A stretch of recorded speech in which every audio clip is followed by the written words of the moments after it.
పేర్లు అయితే చాలా సూపర్ గా పెట్టారు, శ్రీ శక్తి అని. కానీ శ్రీని దగా చేసే విధంగా ఈ రోజు చంద్రబాబు నాయుడు ముందుకు వెళ్తున్నాడు. ఈ రోజు 14 నెలల తర్వాత ముక్కి మూలిగి ఫ్రీ బస్ ని ఓపెన్ చేశాము అన్నారు. ఎన్ని బస్సులకి ఇచ్చారండి? కేవలం 5 బస్సులకి ఇచ్చారు. ఆ 5 బస్సుల్లో కూడా లోకల్ గానే తిరగాలంట, ఎక్కడ వాళ్ళు అక్కడే తిరగాలంట, కానీ ఎక్కడికి వెళ్ళకూడదు అని చెప్పి చంద్రబాబు నాయుడు ప్రభుత్వం కోతల ప్రభుత్వాన్ని మరోసారి నిరూపించుకుంది. రోజా గారు, మీరు ఇంకా పొగరు తగ్గల, ఎకిలి మాటలు తగ్గల, అవి తగ్గించుకోండి. హుందాతనమైన రాజకీయం చేయడం నేర్చుకోండి. నువ్వు ఈరోజు మహిళల గురించి ఏదో నీకు అభిమానం ఉన్నట్టుగా మాట్లాడుతూ ఉన్నావు. నువ్వు మాట్లాడే మాటలకు కొన్ని మాటలు మహిళలే చీదరించుకుంటున్నారు నీ మాటలు చూసి. వాడు గుర్తుపెట్టుకో, నువ్వేమంటున్నావు?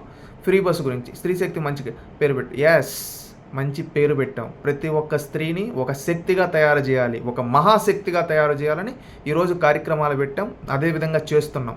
ఈరోజు గతంలో మీరు తల్లికి వందనం ఇంట్లో ఎంతమంది పిల్లలు ఉంటే అంతమందికి ఇస్తాను దగా చేస్తే, ఈరోజు మేము ఇచ్చిన మాట నిలబెట్టుకుని ఇంట్లో ఎంతమంది పిల్లలు ఉంటే అంతమంది పిల్లలకి తల్లికి వందనం ఇస్తున్నాం. ఒకప్పుడు గ్యాస్ భారం మీరు మోపేస్తే కనీసం పట్టించుకోకపోతే ఆ రోజు ఈరోజు ఉచితంగా సంవత్సరానికి 3 గ్యాస్ సిలిండర్లు ఇస్తున్నాం. ఒకప్పుడు బస్సుల్లో ప్రయాణాల రేట్లు పెంచేస్తే మీరు ఛార్జీ రేట్లు, ఈరోజు ఛార్జీనే లేకుండా మహిళలకి ఎక్కడైనా తిరిగే విధంగా ఉచిత బస్సు ప్రయాణం కల్పిస్తూ ఉన్నాం. గుర్తుపెట్టుకోండి రోజా గారు. నువ్వు అంటున్నావు రాష్ట్రంలో 4-5 బస్సులకే అని చెప్పి.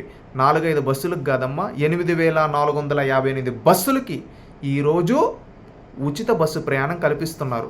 Palle Velugu 5,460, express 1,610, city ordinary 710, ultra Palle Velugu 391, metro express 287.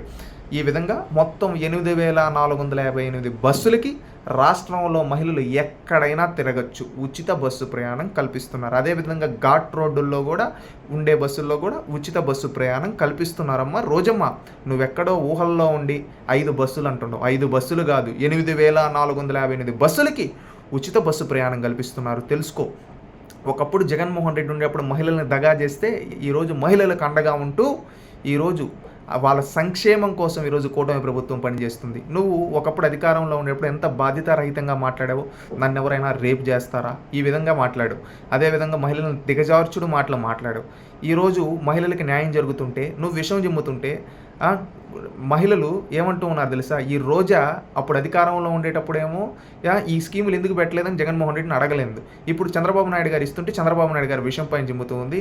ఈ మహిళ, ఇది ఒక మహిళ ఇంకేమన్నా నా అని రోజా గారు మిమ్మల్ని అంటూ ఉన్నారు. అది గుర్తుపెట్టుకోండి. మహిళలే మీరు ఈ విధంగా మాట్లాడుకుంటూ పోతే రేపు రానున్న రోజుల్లో మహిళలే మిమ్మల్ని తరిమి కొడతారు.